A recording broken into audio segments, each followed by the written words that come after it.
Good morning po. Ngayon po ay araw ng Thursday and January 23, 2020 po. Nandito po tayo sa Estero Abad. Is nililinis, pinapalalim po yung estero po dito sa Estero Abad. Kung mapapansin po ninyo dito, yan, hinuhukay po sa gitna para bumilis ang daloy ng tubig. And yan, mapapansin po ninyo, yan, parang malalim-lalim na. Ano, kasi yung tukod ng pangdakot niya, yung bulldozer, ayan.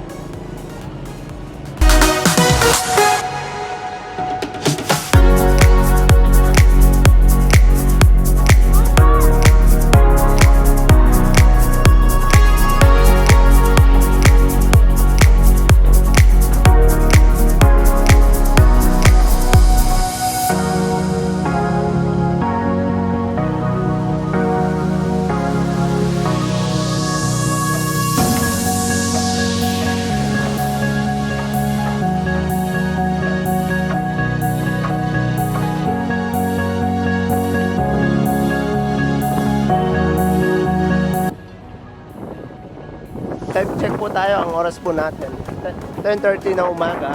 And punta tayo dito sa kabilang tulay naman.